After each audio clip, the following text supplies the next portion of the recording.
Hello! So, I purchased this for myself. Now, it might be a bit difficult to show all of this on camera at once because it's very big.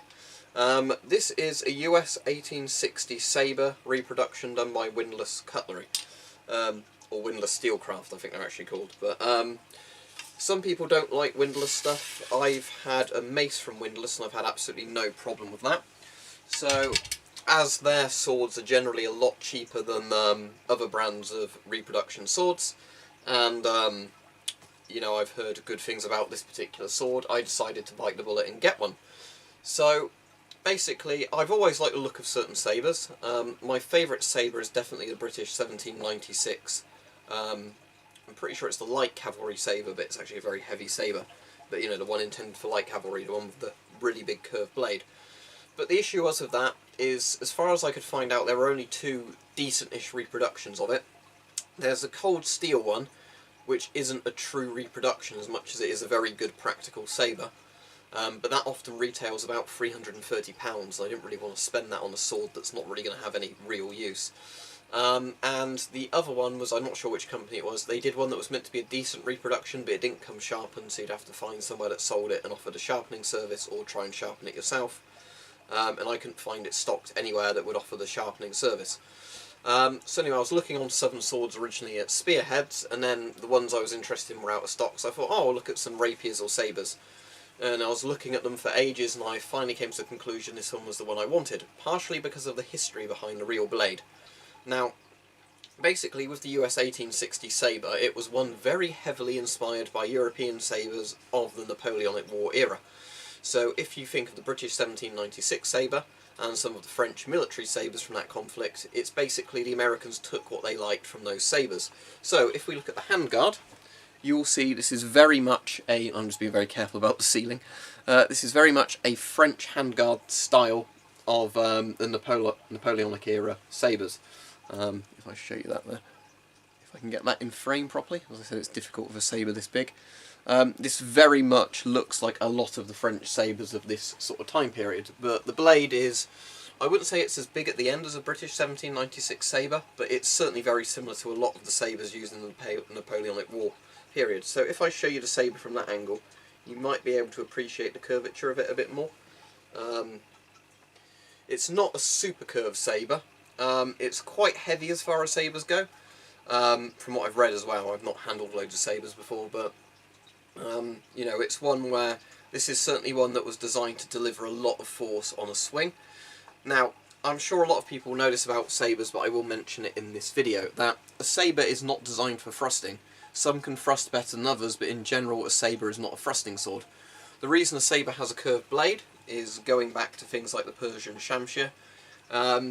A curved blade offers a lot more force if you were to swing it. The reason being, I mean obviously it's going to depend a bit from blade to blade, depending on blade weight and length and everything else, but a blade that's curved has a smaller impact area when it hits somebody. So if you were to swing a sabre like this, the curvature of the blade means, you know, you generally hit with a lot more force when you actually hit with it. Whereas a straight sword, so for example my falchion, as much as a falchion is a chopping sword in a degree, although mine's kind of more like a back sword because of how swords are not just one design, you know, like an archetype. A falchion, as much as it can chop, you know, it doesn't chop as well as a sabre, but, you know, the falchion is obviously not, you could still thrust, like for example the falchion I've got, you could still thrust far more efficiently than you could with a sabre. If you were to try and thrust with this, although you could do it, you're not going to get as much force impact into the point because of how the blade works. They weren't designed for thrusting. That's not to say you couldn't do it, but it's always going to be inferior than a sword designed for thrusting or a sword designed to be both equally good at slashing and chopping. I might try and do a video on this. There's channels like Scholar Gladiatora and Lindy Page that actually do explain that point very well. But I might demonstrate it with my swords at some point. For example, my arming sword and falchion can certainly stab a hell of a lot better than this thing could. But this thing could still stab, it's just going to be inferior to a sword, you know, dedicated to it. And then again, if you had a rapier, that would stab even better than those swords, because that's primary function is to stab. So, going back to this sabre, I've always wanted a sabre, and this one was within the price range I'd sort of want to spend on one. So, it's, yeah, pretty big. I think it was about 33 inches long, if I remember from looking at the page. Southern Swords were very good, by the way. I ordered this Sunday night. On Monday they emailed me for me to confirm my age, so I sent them a photo ID. Then I'd ordered the sharpening service on this because I wouldn't be able to sharpen the sword very well myself. And they had it sharpened and dispatched by Tuesday, and this arrived on the Wednesday. So, you know, a very good service. Basically, next day delivery when they had it out to me. And it was sharpened very quickly, so no complaints there. So obviously, over time I will see how well this sabre holds up. I'm going to mount this on my wall, you know, hang the scabbard from the wall for that reason. Now, I'm going to see, if I have some empty milk jugs, you will see me attempt to slash one with this sabre. If I don't, then that will have to wait for a different day. But regardless, I'm very impressed with it so far. But obviously I've not done any real tests of it yet. I'll just show you what's on the actual blade sort of side of this sabre. If you can sort of see that. Windlass also do another sabre about the exact same price of this one, which I think they call the Confederate sabre, which is just meant to be like a CSA kind of version of this, because from what I understand of the history of the American Civil War, both sides used this sabre pretty heavily because, you know, it existed about the time the American Civil War started.